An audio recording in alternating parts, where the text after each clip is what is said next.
Jaggi, recent immigrant from India, just got his green card, and celebration, quit the corporate job to pursue art, creative projects, because he just didn't care anymore. Let's welcome Jitesh.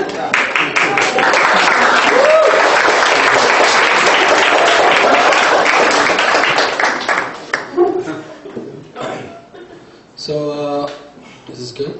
Yes. Anyways, I'm going to try to keep it short so I can get my story across before I exhaust all the 200 English words that I know. This is what I imagine, like when people in America ask me, "Oh, you're an Indian, how do you speak such good English?" So I imagine them thinking, before coming here, I brought a big briefcase, I packed some clothes, some nouns, some verbs and adjectives.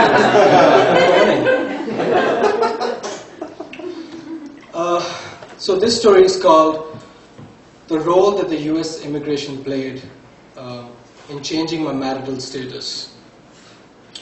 I was in India when I fell in love with my girlfriend who was in America.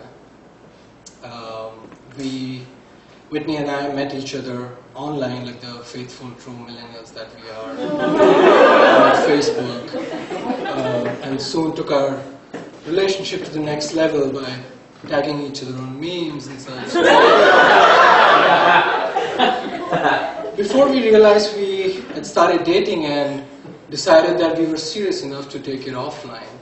So, yeah, that's the thing. You should try it.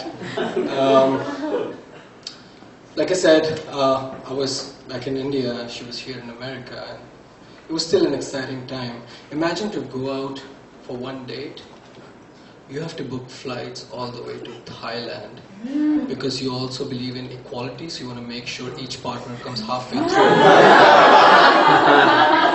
Which actually set a great precedent for our interracial marriage, because in Thailand, especially on the beaches of Pattaya, we saw wonderful examples of 65-year-old white men with their 18-year-old Thai wives. Till currency exchange do them part.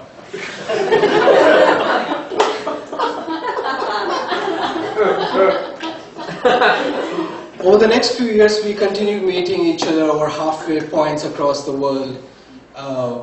Once Whitney even came to visit me in Mumbai, my hometown, where I introduced her to my mother as a foreign business client.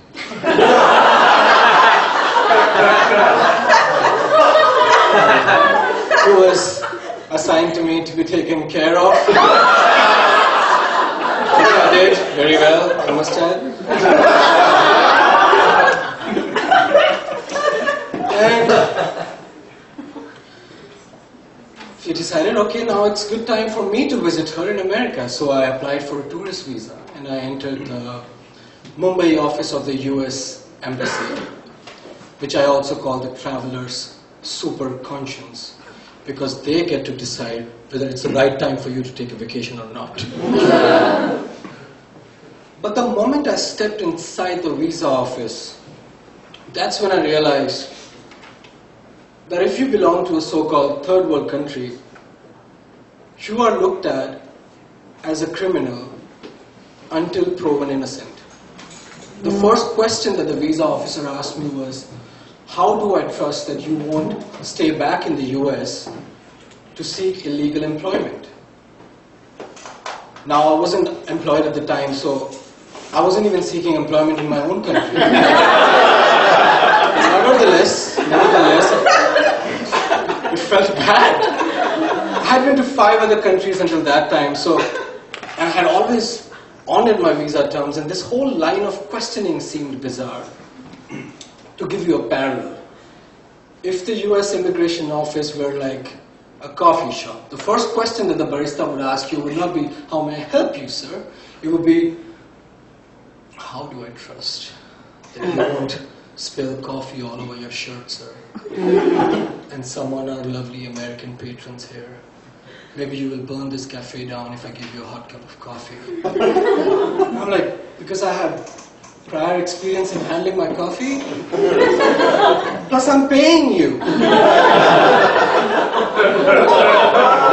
My visa got rejected twice. My money was too cheap for them, my skin too brown, my accent too thick. So we regrouped together, Whitney and I. We did some research. We were heartbroken because we couldn't even meet each other anymore. So we did some research, and we found out that the views that the US Immigration Office held about relationships were far more conservative than my Indian mother. They consider a relationship legitimate only if you're married or engaged. So we decided to beat them at their own game. Instead of a tourist visa, we were now gonna apply as a visa as a spouse. Yeah, is this even worth it?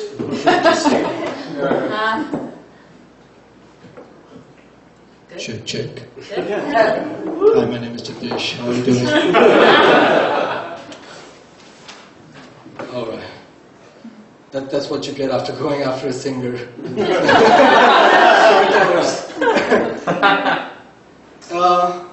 Where was I? You guys are listening. This has never happened before. Where was I before? You were in the way of the next storyteller. So, like I said, so this is what they thought, and we applied for a visa as a spouse. Now you have to understand, for the US immigration cannot keep, the office cannot keep a US citizen away from their spouse, even if they are across borders. No, this was back in the days, pre-2019, where they did not believe in family separation. So we did apply, and because of that, Whitney decided to propose for marriage for official reasons only. So essentially the US Immigration Office quickened our love affair. This is also good advice for those in the audience, by the way, who have hesitant girlfriends and boyfriends. Get the authorities involved. Works like a charm. So I kind of said yes for official reasons only. And went back to the traveler's super conscience. This time confidently, they recognized me. They saw I have a new visa. They recognized me because by now I was like a regular customer. Albeit a customer who's denied service every time. This time, the first question they asked was, why aren't you getting an arranged marriage? For those in the audience who don't know what an arranged marriage is, it's when parents get their offspring and a stranger and demand that they sleep together for the rest of their life. I said, I'm too old for that. You have to be groomed a certain way. I missed the cut. But they relented. They cannot keep a US citizen away from their spouse. They had to give me the visa. Immediately after which, I came here and we got married in a courthouse in the presence of a very bored-looking clerk and a judge. But you have to understand, I know this, between the jokes and everything, let's not forget all of this over 2 years. For what? Not for any special privilege, but to exist. Just so I can be here, so two people who love each other can stay together. Not for a privilege. It has a happy ending, don't worry, everybody gets serious. I've been raised on enough Bollywood movies to know my closure at times. So, this year I got married for the second time to the same person.